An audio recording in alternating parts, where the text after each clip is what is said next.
Have you ever heard of a victory that actually started with what looked like a complete and utter defeat?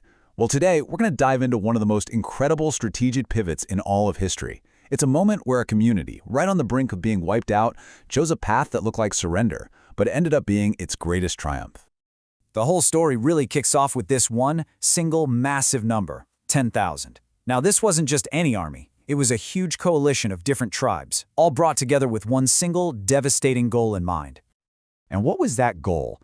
To march on the city of Medina and to completely, totally annihilate the young Muslim community. This was way more than just a battle. It was a fight for their very survival. And who was standing in the way of that 10,000-strong army? Just 3,000 defenders. The odds weren't just bad, they were, basically impossible. So, facing this overwhelming force, they knew that a conventional, head-on battle out in the open was just not going to happen. It would have been a slaughter. So instead, they went for something completely out of left field, a strategy that would change everything before the real battle even began. All right, so this brings us to the first chapter of this incredible story, the Impossible Siege, an event that would later be known as the Battle of the Trench. So in the 5th year of the Islamic calendar, that massive Confederate army shows up ready to lay siege to the city. They were probably expecting a quick fight, crush the Muslims and be done with it. But they were about to run into a tactic that no one in Arabia had ever really seen before. This was the radical idea. Following the advice of a companion named Salman the Persian, the defenders took on this monumental project. For 20 straight days, the entire community, all 3,000 of them, worked day and night to dig this massive trench around the city's most vulnerable side.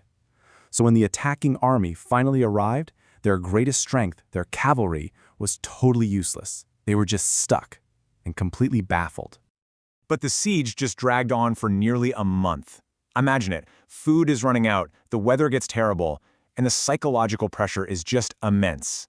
This verse from the Quran really captures that feeling of pure terror and desperation, a moment where everyone's faith was being tested to its absolute breaking point. In the end, though, the attacking army, just frustrated, cold, and beaten down by the elements, simply packed up and left.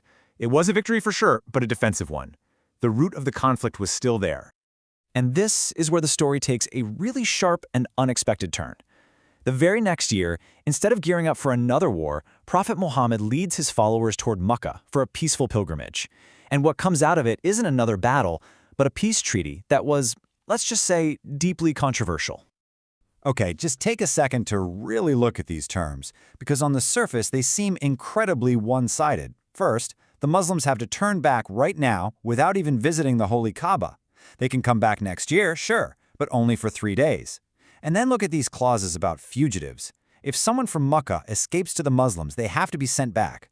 But if a Muslim flees to Mecca, nope, they get to stay. And for all of these concessions, they get a 10-year truce. To a lot of his followers, this felt like an absolute, humiliating surrender. And that is the million-dollar question, isn't it? Was this a leader backed into a corner, just taking what he could get to avoid another fight? Or was there something much, much bigger going on here? This brings us to the real heart of our story today, the hidden victory. Because the true result of this treaty, well, it wasn't obvious at first, but it would go on to fundamentally change the future of the entire region. Despite all the frustration and confusion from his own people, the prophet understood something that they couldn't see just yet. History would actually come to call this apparent surrender the clear victory. So the question is, why? So here's where the strategic genius really shines through. What did those harsh terms actually buy? Something far more valuable than pride, 10 years of guaranteed peace. This truce completely changed the whole vibe. The state of constant warfare was over. And for the very first time, people from all these different tribes could actually interact with the Muslims freely, without fear. They could talk, they could trade, and they could finally see for themselves what this new community was really all about. So, just like that, the entire dynamic shifted. The fight moved away from the battlefield and into the world of ideas and conversation. So instead of defending a physical trench, the Muslims now had the space and the peace to just talk to people and explain their faith. The source material makes it clear. Once people could interact peacefully, all those old hatreds and misconceptions just started to melt away. And get this, in the 2 years following this treaty, More people converted to Islam than in all the previous years of conflict combined. It wasn't even close. This new era of peace and stability wasn't just about internal growth either. It created the security they needed to finally look beyond their own borders and engage with the wider world on a scale they had never even dreamed of before. I mean, this timeline really lays it all out, doesn't it? The treaty is signed in year 6, and by the very next year, with things finally stable at home, the Prophet kicks off this incredibly bold new plan, sending out letters, not just to local tribes, but to the great emperors and kings of the known world. And we are not talking about small-time chieftains here. No way. These were letters sent to the absolute superpowers of the 7th century. Heraclius, the Caesar of Rome, the ruler of the massive Persian Empire, the king of Egypt, and the king of Ethiopia.